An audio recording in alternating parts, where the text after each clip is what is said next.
Hello everyone and welcome to round 3 of the Charity Cup. It is Praggnanandhaa versus Magnus Carlsen. A lot of you guys requested this game even before it finished as it was incredibly interesting. So let's dive straight into it and see if Praggnanandhaa can beat Magnus twice in a row. So as we know, he defeated him in the Air Things Masters a month ago. If you still haven't seen that game, it's really an enjoyable one. He defeated Magnus with the black pieces. It will be the first link in the description below.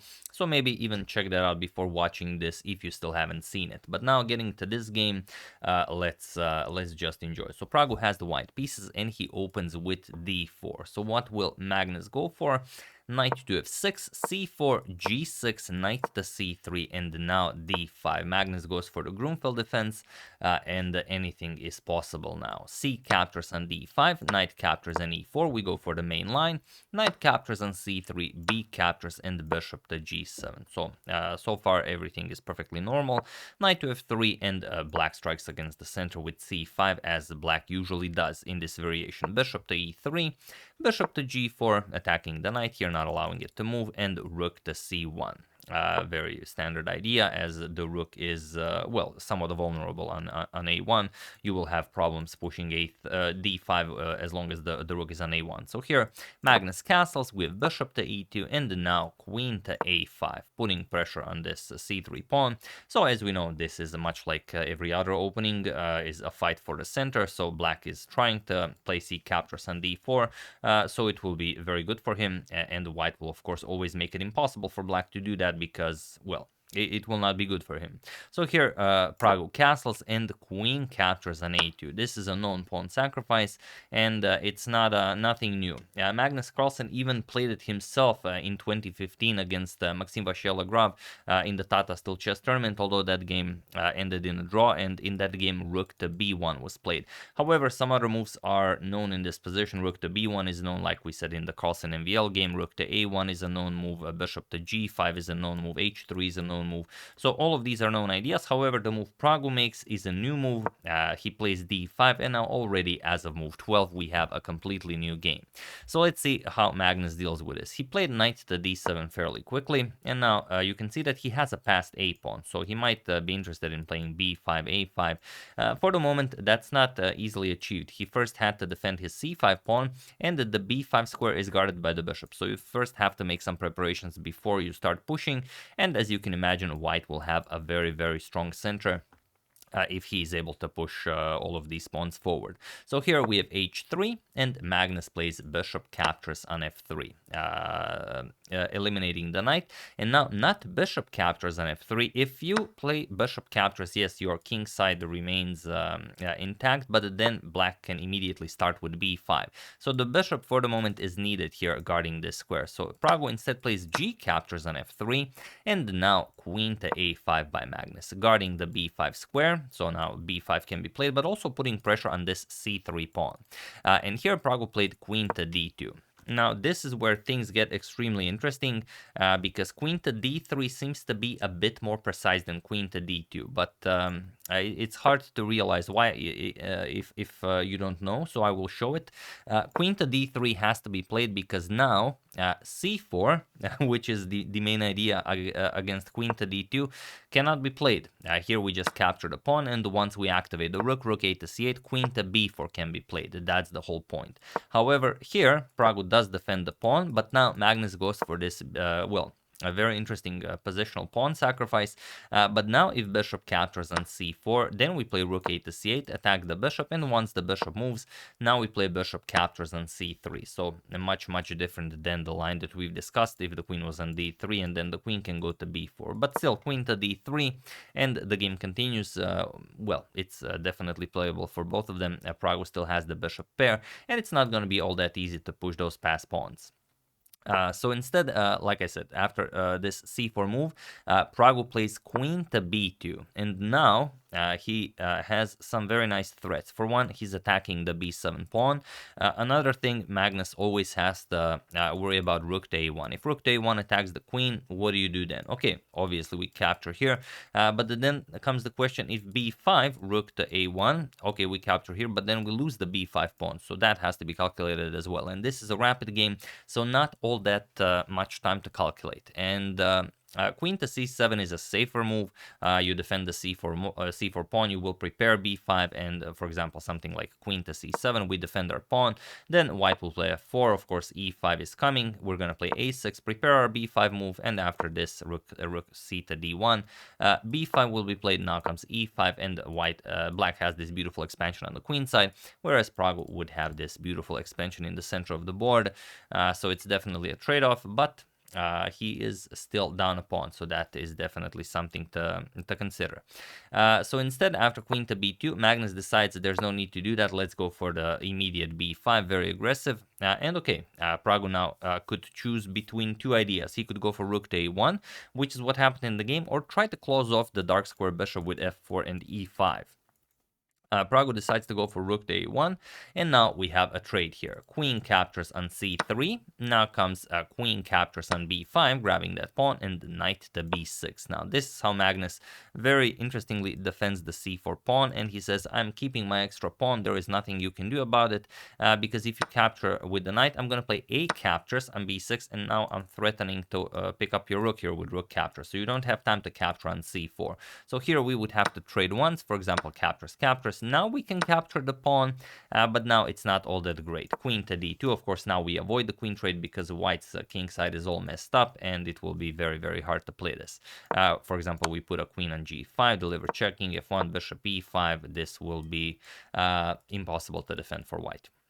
So those are only some of the ideas, but you can't go for this. So instead, rook a to c1, attacking the queen here. Queen to f6. Again, Magnus doesn't allow the capture of the pawn because now the f3 pawn would be hanging. So Prague plays king to g2, now defends the pawn, threatens to pick up the c4 pawn, but now Magnus pushes it to c3, and now it is beautifully defended here. But can he keep defending it? Prague says, nope, I'm going to play f4, e5, and then I'm going to just pick up this pawn, and then I'm still going to have the bishop pair with equal material on the board. And the Magnus strikes with e5, and this is a great move. I will, however, show a most interesting idea that starts with queen to h4, and now asking white, what do you do? And if white continues with the plan of e5, then we have this very annoying g6 idea. Which not only threatens g captures on f4, but also weakens the e5 pawn. So something to consider maybe. And if we can continue, let's say d6, g captures on f4, d captures on e7, going after the rook.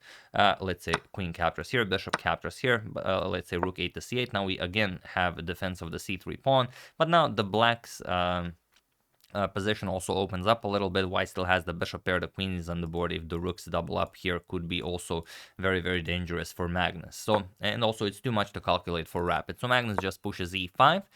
We have d captures on e6, en passant.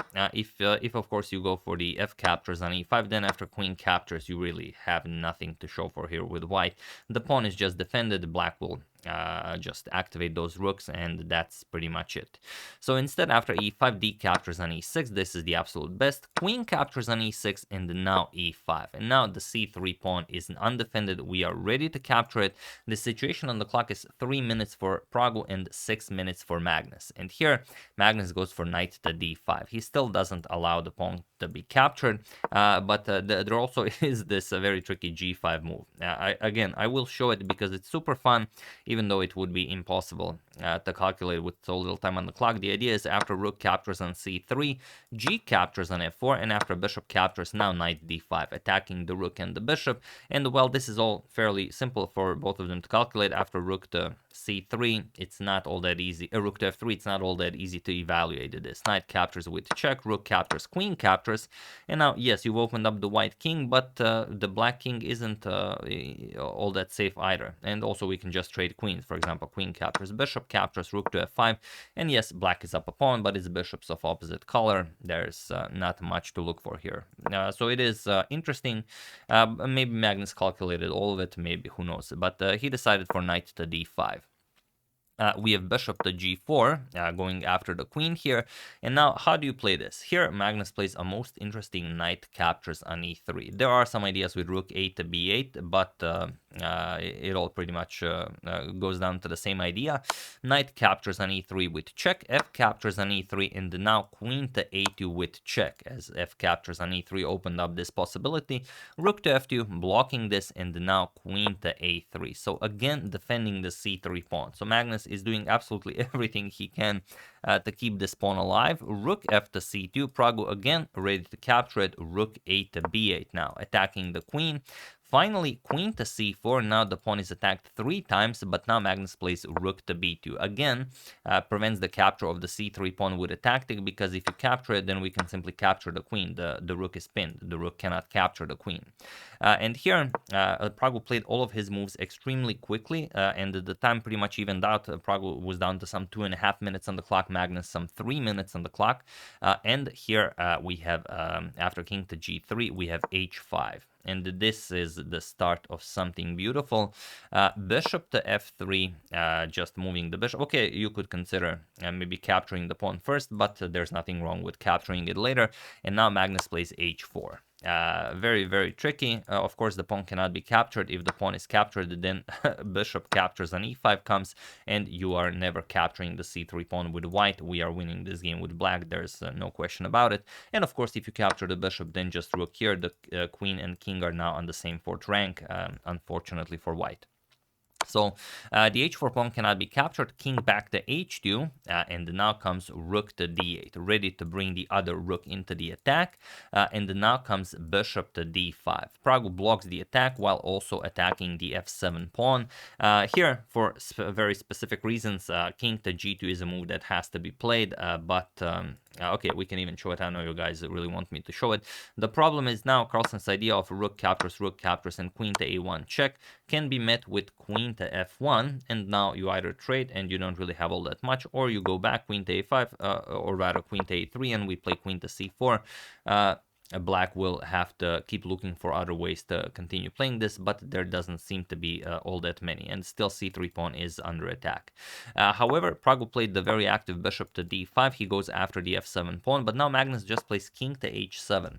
And now, how do you continue this? And again, it's very, very difficult to find a move here. King to g2 has to be played here, but Praggu played king to g1, and this allows Magnus a very, very beautiful idea, which is an incredibly difficult one to calculate. So feel free to pause the video and try to solve this one. If you solve it, I promise you, you will be, proud of yourself for at least a month. While I give you a couple of seconds.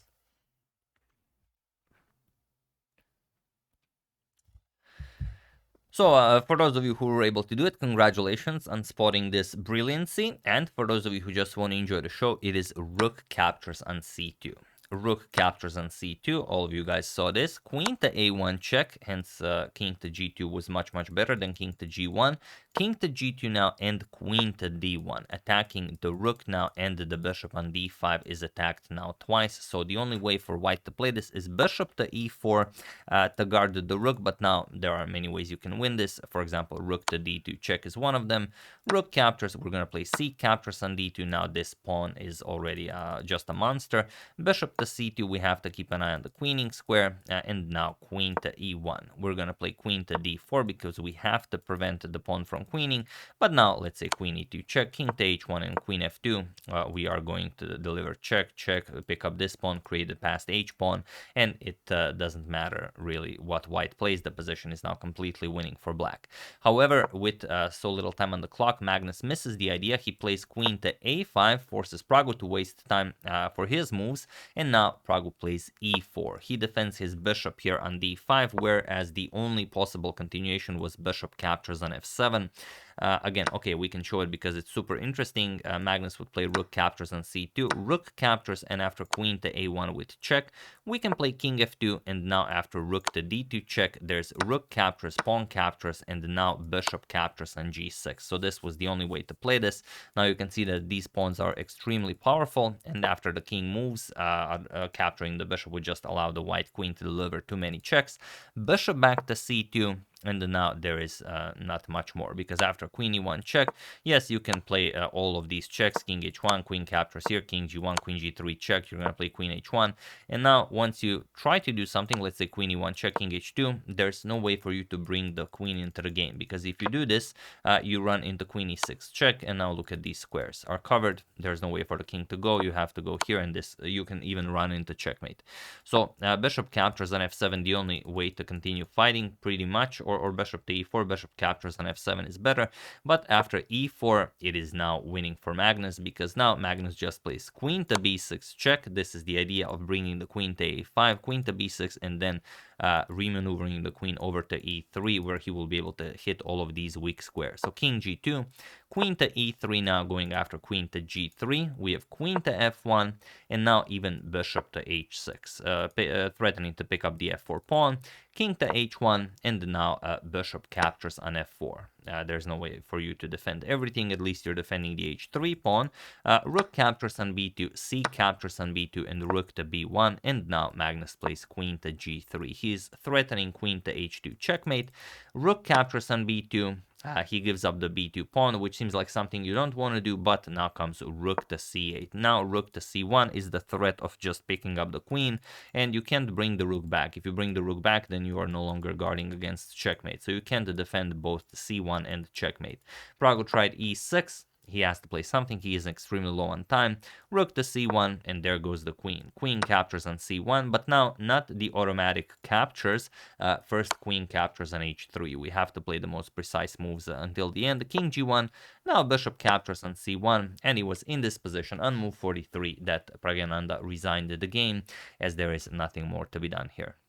So incredible game. A lot of people thought that he would get his second win in a row against Magnus Carlsen, and you can see that he played incredible chess, but Magnus just kept finding the absolute craziest ideas of how to defend that c3 pawn. It was just incredible. Of course, he resigns here because he is without a queen, and there's really not much point in continuing. Your rook is hanging, and let's say you try something like rook b7. Okay, you can play something like this. Bishop e3 is checkmate. Only one of the ideas, but anything else loses as well. But it's so interesting how long after all of this pawn survived. So it came here on move 20, and it remained there until Magnus finally was able to push it. So he was defending it for the entire game. Basically, the theme of the game was defending and attacking the c3 pawn. Praggo tried to win it back. Magnus was defending it, and in the end, Magnus, just like that, here as you can see, just after capturing it, gave it up. For this beautiful idea of rook to c8. So that's how chess works. It's basically transferring one type of advantage into another type of advantage. So the passed pawn was threatening to become a queen, but here for tactical purposes we gave it up, even though it's an incredibly strong asset, and now of course there is no defense. So a brilliant game by both of them, but this time it was Magnus who was victorious. So yeah, that's the game. Hope you guys enjoyed it. A little bit longer analysis with all the sidelines, but as they are so interesting, we can't skip them even if we wanted to. So yeah, once again, I really hope you enjoyed it. I would like to thank Timu Salo, Kojo Owushu, Lucas Falcao Radeli, Christy Maloney, and Ovidio Alexa for your contribution to my channel. Thank you a lot. I really appreciate it. As usual, you can check 2 of my previous videos here. Thank you all for watching, and I will see you soon, continuing the coverage of this incredible tournament. And of course checking up on your wonderful suggestions. So thank you all, I will see you soon, and have an excellent rest of your day.